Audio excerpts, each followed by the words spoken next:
할렐루야. 우리 옆분이와 인사하죠. 올 한 해도 잘 부탁드립니다. 오늘 하나님의 말씀의 제목은 창조주 하나님으로 우리가 은혜를 같이 나누기 원합니다.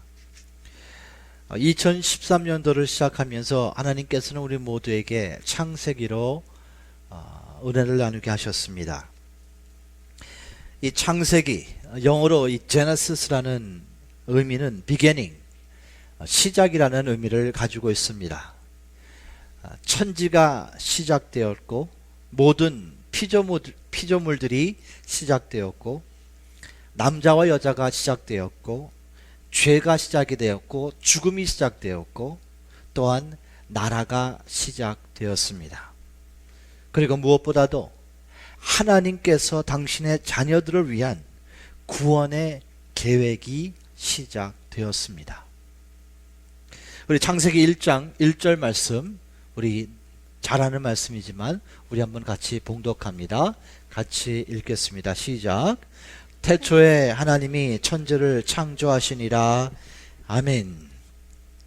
자, 이 창세기 1장 1절의 말씀은 하나님께서 모든 인간에게 주신 첫 말씀입니다. 그런데 이 말씀은요, 설명도 아니고 이해를 위한 호소도 아닙니다. 이 말씀은 여러분과 저의 영혼에 귀를 울리면서 압도적인 선포의 말씀이에요. 부탁하는 거 아니에요, 하나님이. 나를 좀 믿어주세요, 이렇게 부탁하는 거 아니라는 거예요. 나를 좀 이해해줘, 이렇게 부탁하는 거 아니에요. 설명하는 것도 아니에요. 호소하는 것도 아니에요. 선포하는 거예요. 세상은 많은 부류의 사람들이 존재하죠. 천지가 창조된 것을 믿는 사람이 있습니다. 창조주의 존재와 권위를 인정하며 세계와 역사가 창조주의 목적 안에서 진행된다고 믿는 사람들이 존재합니다. 그런데 이 믿는 사람들, 여러분과 저지요, 우리가 지식과 지혜로서 이 태초라는 개념을 사실 잘 이해하지 못합니다. 막연해요. 무한대, 영원이라는 개념을 정식으로 우리가 마음에 이해가 됩니까? 시간이 없는 공간이 설명이 됩니까? 끝이 없는 우주가 마음에 옵니까? 말씀으로 창조하신 하나님의 개념을 사실 정확히 인식할 수 있는 사람은 없다는 거예요. 사랑하는 월시 가족 여러분, 하나님은 이해하는 분이 아니고 믿는 분이심을 믿으시기를 예수님의 이름으로 축원합니다. 하나님은 믿는 대상이에요. 이해의 대상이 아니라는 거예요. 창세기 1장 1절에 사용하는 창조라는 단어는 히브리어로 바라, B-A-R-A, 바라라는 의미입니다. 이 바라라는 단어는 아무것도 없는 상태에서 무엇을 창조했다는 그 의미를 갖고 있어요. 인간의 발명은 그 무엇을 다른 무엇으로 발전시킵니다. 재료가 필요하다는 거예요. 맛있는 저녁을 만들려면 재료가 필요한 거예요. 그 재료를 사용해서 다른 것으로 발전시키는 것이 인간이 할 수 있는 한계지요. 그러나 하나님은요, 아무것도 없는 상태에서 그 무엇을 창조할 수 있는 그 창조의 능력을 갖고 있는 분이 하나님이라는 거예요. 그래서 1장 1절에 태초에 천지를 창조했다는 이 창조라는 의미가 바라, 아무것도 없는 상태에서 천지를 창조했다는 의미를 갖고 있는 것입니다. 그렇다면 창세기 1장 1절의 말씀을 믿는 하나님의 사람의 명확한 증거가 무엇일까요? 여러분 하나님을 믿으십니까? 증거가 뭐냐는 거예요. 명확한 증거. 하나님을 믿는다는 명확한 증거. 그 증거는 천지를 창조하신 하나님을 믿는 사람들의 명확한 증거는 무엇인가? 예수님을 구원주로 영접했다는 거예요. 이게 명확한 증거입니다. 반면 창조를 부인하는 사람들이 있죠. 세계를 우발적 현상으로 세계와 역사가 목적 없이 흘러간다고 믿는 사람들, 즉 무신론자들이 존재합니다. 세상은 크게 이 두 가지 부류의 사람들의 싸움이죠. 인본주의와 신본주의라는 거예요. 창조의 기초에서 살아갈 것이냐, 아니면 우연을 기초로 살아갈 것이냐. 기업이나 회사가 사람을 고용할 때 아무나 고용하지 않습니다. 그 사람의 이력서를 보고요, 능력을 어느 정도 판단한 다음에 그 사람을 고용합니다. 그리고 그 능력에 맞추어 일을 맡기는 것이 원리예요. 이 또한 영적인 원리입니다. 하나님께서만이 천지를 운영하실 수 있는 능력이 계시다는 거예요. 우리한테 맡겨도 우리는 그 능력이 없어서 운영할 수 있는 힘이 없다는 거예요. 천지를 창조하신 분만이 천지를 한치의 오차 없이 운영하실 수 있는 것입니다. 자, 그러면 이 창조주 하나님께서 이 창조의 목적은 무엇일까요? 왜 창조하셨을까요? 우리 1장 3절부터 5절을 교독하면서 우리 한번 찾아보죠. 하나님이 가라사대 빛이 있으라 하심에 빛이 있었고 그 빛이 하나님이 보시기에 좋았더라. 하나님이 빛과 어두움을 나누사 5절 같이 읽죠. 시작. 빛을 낮이라 칭하시고 어두움을 밤이라 칭하시니라. 저녁이 되며 아침이 되니 이는 첫째 날이니라. 아멘. 자, 그러면 둘째 날에 하나님이 창조하신 것을 우리 6절부터 10절까지 7절부터 10절까지 우리 같이 봅니다. 하나님이 궁창을 만드사 궁창 아래의 물과 궁창 위의 물을 나누게 하심에 그대로 되니라. 하나님이 궁창을 하늘이라 칭하시니라. 저녁이 되며 아침이 되니 이는 둘째 날이니라. 하나님이 가라사대 천하의 물이 한 곳으로 모이고 묻이 드러나라 하심에 그대로 되니라. 하나님이 묻을 땅이라 칭하시고 모인 물을 바다라 칭하시니라. 하나님이 보시기에 좋았더라. 아멘. 자, 셋째 날의 창조를 우리 같이 보기 원합니다. 9절과 10절입니다. 교독합니다. 하나님이 가라사대 천하의 물이 한 곳으로 모이고 묻이 드러나라 하심에 그대로 되니라. 하나님이 묻을 땅이라 칭하시고 모인 물을 바다라 칭하시니라. 하나님의 보시기에 좋았더라. 자, 셋째 날에 이제 창조하신 게 더 있는데 11절부터 13절까지 같이 봅니다. 교독할게요. 하나님이 가라사대 땅은 풀과 씨 맺는 채소와 각기 종류대로 씨 가진 열매 맺는 과목을 내라 하심에 그대로 되어 땅이 풀과 각기 종류대로 씨 맺는 채소와 각기 종류대로 씨 가진 열매 맺는 나무를 내니 하나님이 보시기에 좋았더라. 13절 같이 읽겠습니다. 시작. 저녁이 되며 아침이 되니 이는 셋째 날이니라. 아멘. 자, 이제 셋째 날까지 보는데요. 하나님께서 창조하신 후에 끝에 하신 말씀이 무엇입니까? 하나님이 보시기에 좋았더라. 창조의 목적은 하나님이 보시기에 좋았더라가 포커스예요. 좋았다는 거예요. 피조물의 존재 목적은 하나님의 마음을 흡족하게 함으로 그래서 그분이 참 좋다. 참 좋다. 그 만족의 탄성을 바라시게 하는 것이 피조물의 목적이라는 거예요. 그런데 죄가 들어오면서 하나님의 피조 세계는 그 존재 목적을 잘 이루지 못하게 됩니다. 죄가 들어오기 전에는 그 존재 목적을 잘 이뤘어요. 하나님이 보시기에 좋은 거예요. 좋은 거예요.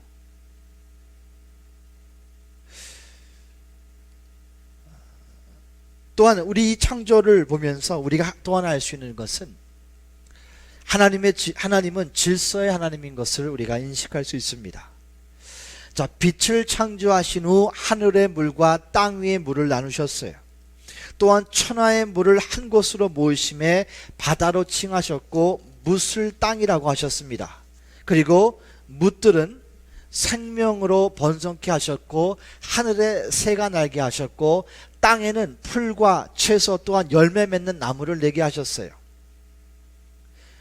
모든 것이 질서대로 이루어졌다는 거예요. 물고기를 먼저 만드시고 물을 만드신 게 아니고 물을 먼저 만드시고 물고기를 만드시는 거예요. 땅을 먼저 만드시고 나무와 채소와 이런 것을 만드셨다는 거예요. 이게 우리가 생각하는 그거 뭐 당연한 거지 이렇게 볼 수 있어요. 왜냐하면 우리가 그렇게 보고 자랐기 때문에 이건 당연한 거라고 볼 수 있는데 당연한 게 아니라는 거예요. 하나님의 입장에서는 이거 질서라는 거예요. 자, 여기서 우리가 무엇을 할 수 있느냐? 하나님께서 인도하시는 일은요, 하나님께서 하시는 사역은요, 그분께서 길을 열어주십니까? 안 열어주십니까? 열어주신다는 거예요. 이게 질서입니다. 그리고 그 결과는 하나님의 보시기에 어떨까요? 좋았다요.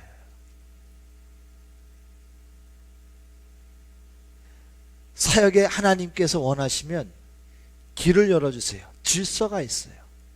그리고 그 결과는 하나님이 보시기에 좋았더랍니다. 이게 사역이에요.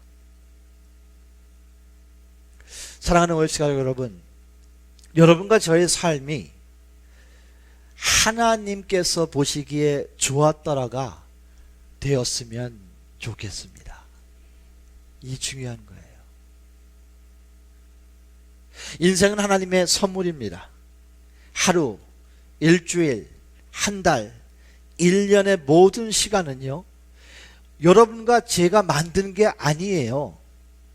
여러분 시간 만들어낼 수 있어요? 내일 만들어낼 수 있어요? 우리가 만들어낸 게 아니에요. 하나님이 창조하셔서 우리에게 선물로 거저주시는 거예요. 우리는 항상 내일이 온다고 생각하면서 삽니다. 평생 그렇게 살아왔기 때문에. 그러나 하나님의 입장에서는 내일을 만들어서 준비를 해 주신 거예요. 그리고 내일이라는 것을 선물로 주시는 거예요, 우리에게. 여러분과 저의 존재 목적도 그래서 하나님 보시기에 좋은 인격차가 되는 데 있다는 거예요. 인생의 목적은 하나님께 영광을 돌리는 거라고 성경은 기록하고 있습니다. 근데 그렇다면 하나님께 영광을 돌린다는 의미가 무엇일까요? 하나님께 영광, 기도에 참 많이 쓰죠. 하나님의 영광을 위해서. 의미가 뭐냐는 거예요. 찬양 중에 손 올리는 게 하나님께 영광입니까? 새벽 기도 나오는 게 하나님께 영광입니까? 1년 내내 예배 개근하는 것이 하나님의 영광입니까? 키보드 잘 치는 것이 하나님께 영광입니까? 주름 잘 치는 것이 하나님께 영광입니까? 네, 하나님께 영광이죠. 그런데 그거는 한 부분이에요. 한 부분. 하나님께 영광이라는 의미는요, 예수 그리스도를 닮아가는 삶이 하나님의 영광이에요. 예수 그리스도를 닮아가는 삶이 하나님의 영광이에요.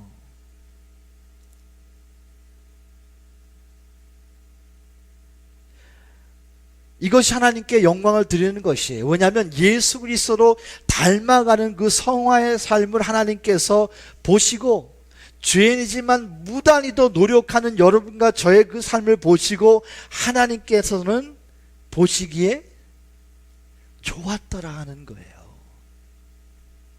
하나님이 여러분과 저에게 완전을 요구하십니까? 절대 완전을 요구하신다고 저는 보지 않습니다. 완전은 예수 그리스도가 벌써 완전을 성취하신 거예요. 닮아가려고 노력하는 그 삶 자체가 하나님이 보시기에는 좋았더라라는 거예요.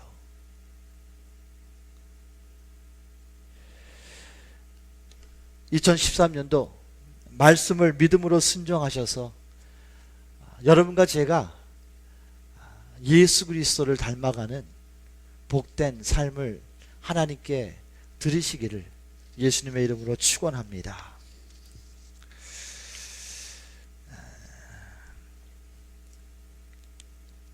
몇천 년을 포워드합니다.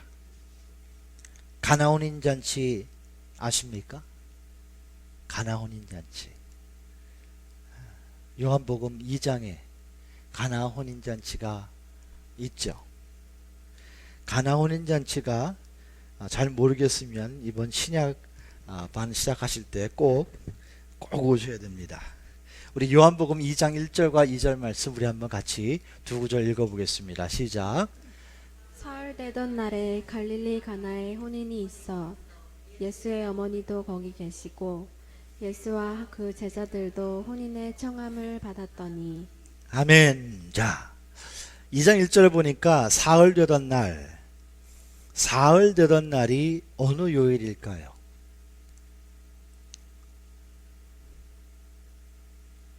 사흘이면 세 번째 날이거든요. 네. 그러면 무슨 요일이에요? 주일, 월요일, 화요일이에요. 결혼식이 어느 날에 있었습니까? 화요일에 있었다요. 가나 혼인잔치의 결혼식은 화요일에 있었습니다. 현대사회는 화요일에 결혼식 합니까? 네, 토요일 날 하죠. 근데 화요일 날 결혼식을 하는 거예요. 이 현 세대의 컨셉으로는 이해가 안 되죠. 왜 화요일 날 결혼식을 할까? 근데 유대인들은 잔칫날, 특별히 결혼식은 화요일을 선호합니다. 왜 화요일을 선호할까요? 왜?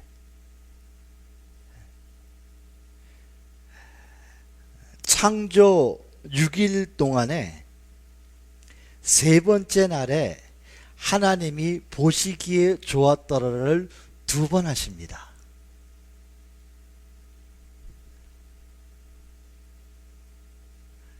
두 번 했기 때문에 화요일이 제일 축복받은 날이라는 거예요. 유대인의 마인드는. 그러니까 화요일에 결혼식을 한 거예요.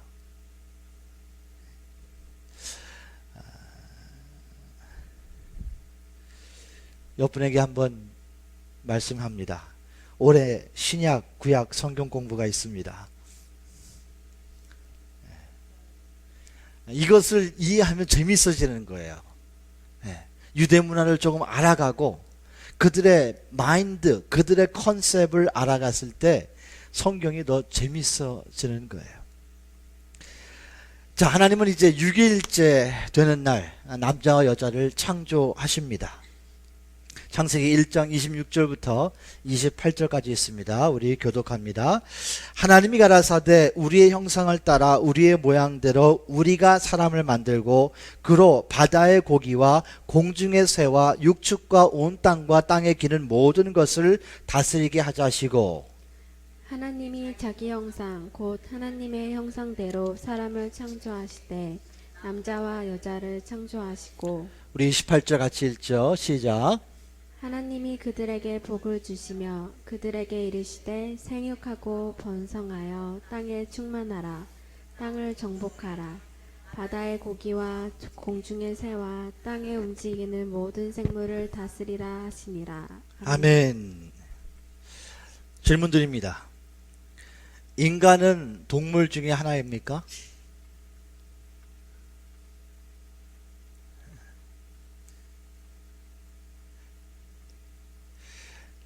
인간은 동물 중에 하나가 아니에요. 그건 과학이 그렇게 얘기하는 거예요. 인간이 동물 중에 하나면 동물 만들 때 하나님이 그냥 만들어 버렸어요. 하나님의 형상대로 지음을 받은 그 피조물이 동물입니까? 동물 아니라는 거예요. 인간은 다른 동식물과 구별되었다는 것을 말씀하는 거예요. 하나님께서는 인간을 창조하시고 복을 주셨습니다. 인간의 통치권은 생육하고 번성하여 땅에 충만하라. 땅을 정복하라. 땅을 다스리라 하십니다. 동물에게는 이런 명령이 주어지지가 않습니다. 우리의 형상대로 우리의 모양대로 만든 인간에게만 이런 특권이 주어지는 거예요. 그런데 문제는 죄가 들어온 후에 땅을 정복한다는 의미가 바뀌어요. 어떻게? 폭력과 착취로 바뀝니다. 무력으로 뺏는 게 정복이에요. 데피니션이 바뀐 거예요. 다스린다는 의미가 상대를 억압하고요, 파괴하는 거예요. 노예가 생깁니다. 그 전에 이런 거 없었어요. 죄가 들어온 후에 정복과 다스리는 의미가 바뀌는 거예요. 왜? 죄성으로 죄인이 생각하기 때문에 그 정복과 다스림의 의미가 바뀐 거예요. 모든 피조물과 인간은 구별된 가장 확실한 증거 중 하나는 다른 생명체는 육과 혼이 있지만 인간은 육과 혼과 영이 있다는 거예요. 다른 동물들은 영이 없어요. 육이 있고 혼이 있지만 영이 없어요. 어떤 사람들은 이렇게 이야기합니다. 또 질문도 해요. 천국에 동물이 있습니까? 특별히 강아지를 사랑하시는 분들은 그런 질문을 합니다. 애완견, 말을 사랑하는 분이나 이런 분들은 진짜로 실질적으로 그걸 너무 사랑하기 때문에 그런 질문을 해요.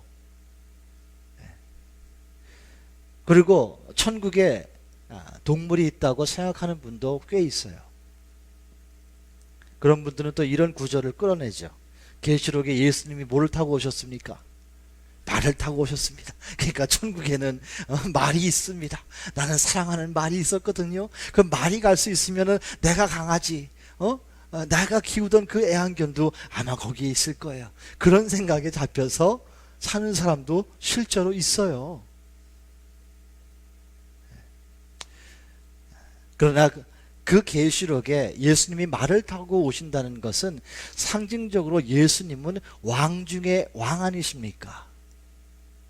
그러니까 왕이 말을 타고 오신다는 것은 왕이라는 것을 상징적으로 표현하는 거지, 천국에는 영이 없으면 천국에 들어갈 수가 없는 거예요.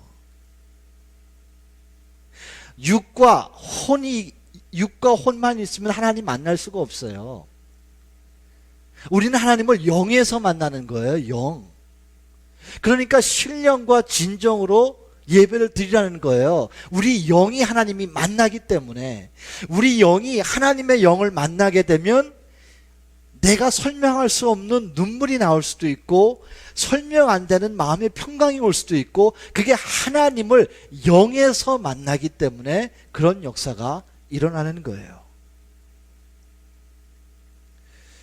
영이 없으면 하나님을 만날 수도 없고 하나님을 만나지 못한 피조물은 천국에 갈 수 없습니다. 하나님을 만날 수 있는 유일한 피조물은 하나님의 형상으로 지음을 받았던 인간뿐이라는 거예요. 우리 옆분에게 한번 격려합니다. 당신은 특별하고 독특합니다. 당신은 신요막측합니다. 당신은 하나님의 형상입니다. 대단한 분이네요. 놀라면서 대단한 분이네요. 그다음 마지막 저를 무시하지 마세요. 딱 그러세요. 대단한 분입니다. 여러분 한 분 한 분이 하나님의 입장에서는 너무너무 신요막측한 거예요. 여러분과 똑같은 분은 전에도 없었고 후에도 없어요. 이 세상에 단 하나밖에 없는 그 영혼이기 때문에 하나님 입장에서는 너무너무 귀한 거죠. 자, 이제 하나님은 6일 동안 세상을 창조하시고 제7일은 쉬셨어요. 그리고 이날을 복되게 하시고 거룩하게 하셨습니다. 자, 인간이 몇째 날에 창조됐죠? 6째 날에 창조됐습니다. 가르칠 게 없습니다, 더. 이게 지금 비디오가 안 되기 때문에. 창조되자마자 하나님이 주신 선물이 뭔지 아세요? 7일이 뭡니까? 안식일이에요. 안식일. 우리 컨셉은 일하고 쉬는 건데 하나님은 쉬고 일하는 거예요. 이게 달라요. 하나님은 창조하고 그 다음에 첫 번째 주신 거 쉬라는 거예요. 안식을 가지라는 거예요. 이것이 창조 질서예요. 그리고 이것이 창조적 안식이라는 거예요. 이 안식이라는 말은 히브리 말로 사박. 이 말은 단순히 쉼이 아니고 하던 일을 중지하라는 의미를 갖고 있습니다. 하던 일을 중지하래요. 왜 그렇게 하셨을까요? 우리가 하던 일을 중지하지 않으면요, 그 일에 중독이 되고 노예가 될 수 있는 확률이 큽니다. 일을 멈추게 함으로 노예가 되는 것을 방지하기 원하셨던 거죠. 또한 일은 사람이 하지만 일의 결과는 하나님께 소속되었다는 것을 하나님은 알게 하기를 원하셨다는 거예요. 비즈니스 열심히 한다고 다 잘 됩니까? 그렇지 않아요. 인생은 열심만 가지고 부족하다는 걸 여러분과 저는 누구보다도 잘 알고 있습니다. 우리말로 휴양이라는 말, 쉼이라는 영어를 recreation이라고 그러죠. recreation 라이선스 갖고 계신 분은 정확히 아실 겁니다. 여기서 이 recreation의 말은 re, re랑 creation은 창조잖아요. 그러므로 휴식은 단순히 쉬는 것이 아니에요. 휴식은 보다 발전적이고 창조적인 일을 하기 위한 준비 과정이라는 거예요. recreation. 다른 것을 create 하기 위해, recreate 하기 위해 recreation이 필요하다는 거예요. 다시 말해, 쉼도 중요한 사역입니다. 어떻게 보게 되면 가장 중요한 사역이에요.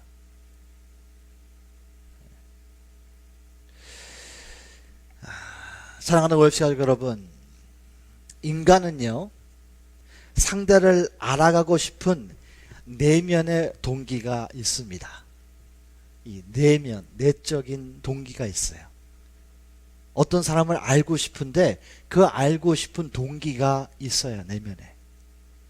첫째는요, 자기에게 이익이 된다고 하면 그 사람을 알고 싶어 해요.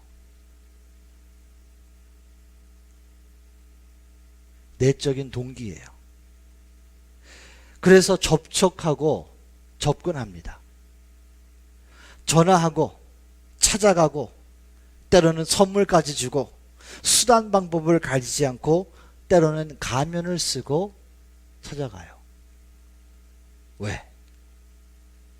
내 이익을 위해서 원하는 게 있기 때문에 상대를 찾아갑니다. 그런데 이런 관계는요, 자신의 목적을 이루었다고 생각하면 어떻게 될까요? 두 번도 쳐다보지 않고 떠나갑니다. 목적 위주이기 때문에, 이익 위주이기 때문에. 두 번째 동기는요, 그냥 상대가 좋아서 접근해요. 이익 때문에 접근하지 않아요. 상대를 사랑해서 접근합니다. 상대가 좋아서, 상대가 사랑스러워서 전화하고 선물 주고 언어와 행동으로 다가간다는 거예요. 자신의 이익과 전혀 상관이 없어도 그냥 다가갑니다. 좋으니까, 사랑스러우니까. 아니, 이런 관계는 반드시 자신의 이익보다는 손해가 분명히 발생하게 됩니다. 이게 두 가지 내적인 동기예요. 자, 질문 드립니다. 그렇다면 하나님께서는 여러분과 저를 이익을 위해서 창조하셨다고 생각하십니까? 여러분을 창조하신 후에 하나님이 이익을 위해서 우리를 창조하셨다고 생각하십니까? 아니면 좋아하고 사랑하셔서 창조하셨다고 생각하십니까? 어렵습니까, 질문이?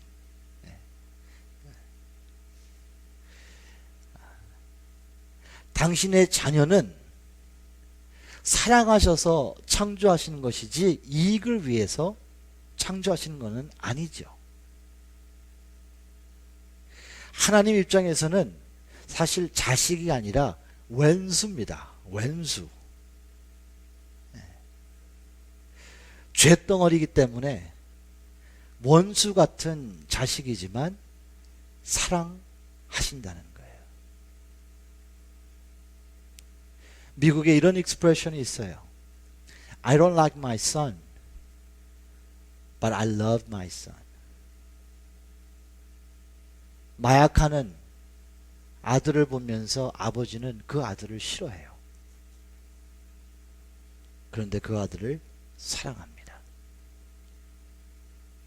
I don't like my son because he's doing drugs every day.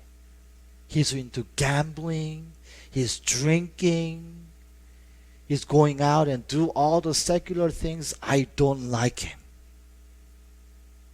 but I love him.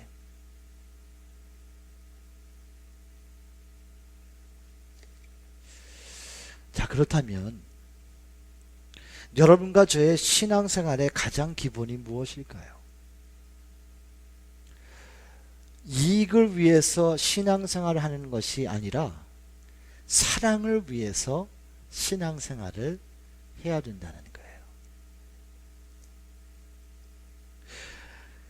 우리는 기도할 때마다 우리가 원하는 것을 달라고 항상 복 달라고 외친다는 거예요. 그런데 여러분이 원하시는 그 복의 의미가 무엇입니까? 많은 크리스천들이 원하는 그 복의 의미가 무엇입니까? 결국은 자신의 이익 아닙니까? 이익을 위해서 신앙생활하지 말자는 거예요. 사랑을 위해서 신앙생활 하자는 거예요. 외적으로 사랑이라는 가면 쓰고 속으로는 이익을 추구하기 위해서 신앙생활 하지 말고 내적으로도 사랑을 추구해서 그 결과가 외적으로 복이 오는 신앙생활을 하자는 거예요.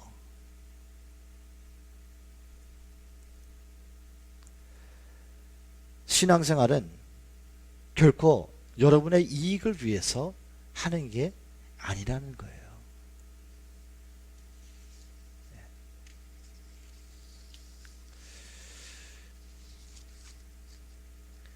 여러분, 금요 예배 오시는 분은 다 신앙 구단 아닙니까? 목사가 한 자리 더 채우려고 거기에 부흥에 막 몰두해가지고 저 사람 차 좋은 차 타고 다니네. 저 사람 헌금 많이 한대. 그렇게 해가지고 나의 욕심을 채우기 위해서 성도를 갖다가 섬기면 그게 되겠습니까? 그게 목자입니까? 그게 목사입니까? 아니라는 거예요. 똑같아요. 많은 크리스천들이 지금 이익을 위해서 우리가 뭐 복 달라고 성경에 복이라는 단어가 있으니까 복이라고 해가지고 하지만 사실 다 내 잘 달라고 내 이익 찾는 거 아니냐는 거예요. 하나님은 여러분과 저를 창조하신 그 이유가 이익이 아니고 사랑이었는데 왜 우리는 사랑을 추구하지 않고 이익을 추구하는 그런 신앙생활로 나아가느냐는 거예요. 우리가 2013년도에 우리가 해야 될 것이 이 내적 부흥이라는 거예요. 진짜 신앙의 본질을 다시 깨닫고 그 본질을 추구하는 가운데 하나님께서 역사하시는 그 능력, 본질을 추구하면서 나의 삶이 바뀌면서 하나님께서 주시는 그 축복, 그래서 그 본질을 추구할 때 축복으로 하나님께 영광 돌리는 거지 축복을 따라가면서 본질을 잊어버리는 신앙생활을 하면 안 된다는 거예요. 이게 여러분과 제가 매일 싸우는 영적인 싸움입니다.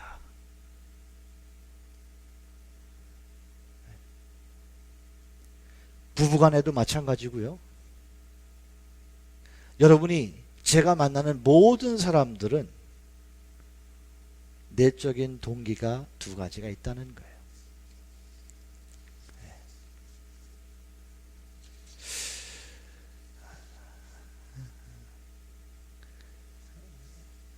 이제 2013년도 하나님께서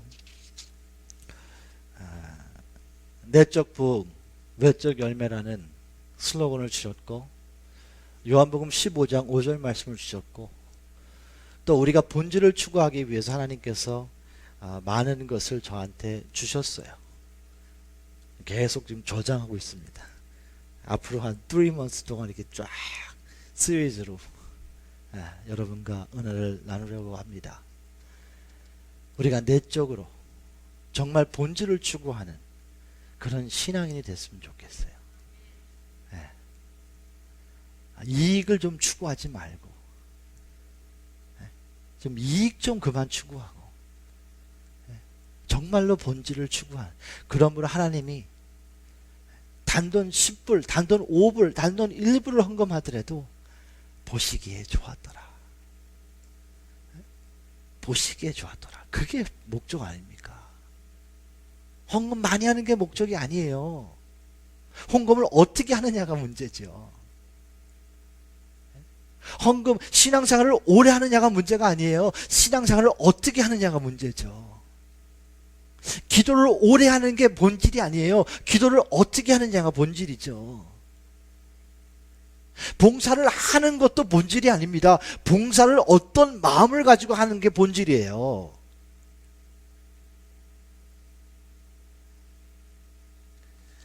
그냥 우리 목장 차례가 왔으니까 이번 또 한 달 또 뭐 해야지, 이러면 안 된다는 거예요.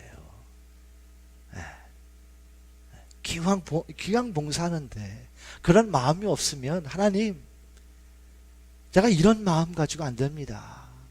정말 본질, 내적인 부흥, 이 4주 동안 봉사하면서 정말로 하나님을 더욱더 알아가게 도와주세요. 정말로 이 봉사의 본질을 좀 알게 좀 도와주세요. 내가 하나 움직이면은 이 교회가 세워지고, 내가 한번 스마일 하게 되면 다른 성도가 웃음이 있고, 내가 한번 양보하게 되면은 다른 사람이 편하고, 이 예수 그리스도의 삶, 인생의 본질, 이 신앙의 본질, 이 내적 부흥이 여러분과 저에게 있기를 예수님의 이름으로 축원합니다. 말씀을 마무리합니다. 태초에 하나님이 천지를 창조하시니라. 이 말씀은 설명도 아니요 이해를 호소하는 것도 아닌 선포예요. 하나님은 우리한테 이해를 하셔야 되는 그 obligation이 그런 게 없어요. 그냥 하나님은 하나님이세요. 그렇죠? 또한 창조자 하나님을 믿는 사람들은 가장 명확한 증거는 예수님을 구원주로 영접한 사람들입니다. 또 하나님의 위대하심은 천지를 운영하실 수 있는 능력에 있습니다. 하나님께서 인도하시는 이는 그분께서 길을 내주십니다. 그리고 그 결과는 하나님이 보시기에 좋았더라 라고 하는 거예요. 그리고 하나님께 영광을 드린다는 의미는 예수님을 닮아가는 거예요. 우리끼리 모여서 막 부흥회하고 막 주여 삼창하고 막 방언기도 하고, 물론 그게 나쁘다는 게 아닙니다. 그거는 한 부분이라는 거예요. 한 부분. 전체적인 우리 삶이 균형을 맞춰서 예수 그리스도의 삶을 닮아가는 것이 하나님께 영광 돌리는 거예요. 그 중에 하나가 감사하게도 쉼을 하나님께서 주셨다는 거예요. 일하고 쉬는 게 아닙니다. 쉬고 일하는 거예요. 하나님 너무 멋지지 않아요? 와서 좀 쉬어. 쉬세요. 아유, 다른 교회에서 고생하셨으니까 쉬세요. 세상에서 고생하셨으니까 일단 먼저 와서 쉬세요. 아무것도 하지 마시고요. 저녁 드시고 점심 드시고 늦게 오셔도 되고, 필요하게 되면 다 그냥 쉬세요. 그러나 쉼이 끝난 후에는 이제 하나님이 일하라고 그러시는 거예요. 쉼에 시작하는 거예요. 교회는 봉사로 시작하면 안 됩니다. 그리고 이익보다는, 이 복보다는 사랑을 진짜로 추구하시는 여러분과 제가 되시기를 예수님의 이름으로 축원합니다. 기도합니다.